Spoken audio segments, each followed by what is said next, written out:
కొంతమంది ఇళ్లల్లో చెప్తారు, భార్య అడిగితే నువ్వే అన్నీ చేస్తున్నావు ఏంటని అడిగామనుకోండి, ఏం లేదు నేను బాధ్యత మోసుకుంటున్నాను, మా అక్క మా చెల్లి మా అన్నయ్య మా తమ్ముడిని నేను చూసుకుంటున్నాను తప్పేంటని అడుగుతారు. మీ అక్క మీ చెల్లికి మీ అన్నయ్యకి మీ తమ్ముడికి కాళ్ళు చేతులు లేవా? నువ్వే చూడాలా?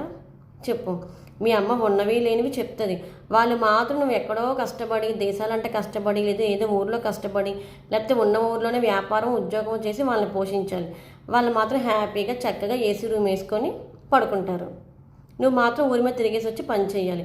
నీకు కళ్ళు ఉన్నాయి కదా, కనిపిస్తాయి కదా, వాళ్ళు ఏం చేస్తున్నారు ప్రశ్నించలేవా నువ్వు?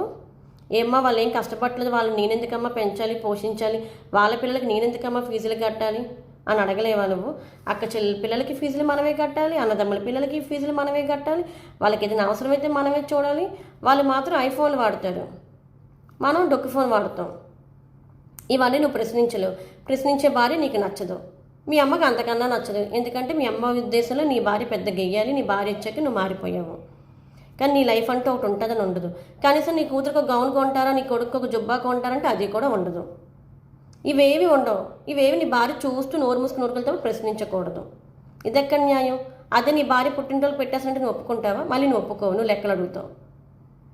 నీ భార్య ఏం చెప్పినా నీ మంచి కోసమే చెప్తుంది, నువ్వు పాడైపోవాలని చెప్పదు. ఎందుకంటే నీ దగ్గరికి వచ్చాక ఒక ఇద్దరు పిల్లలకి అంటుంది కాబట్టి ఇద్దరు పిల్లల భవిష్యత్తు బాగుండాలి, మాకేదైనా కూడా మా పిల్లలు జాగ్రత్తగా సేఫ్గా ఉండాలని ఆలోచిస్తుంది.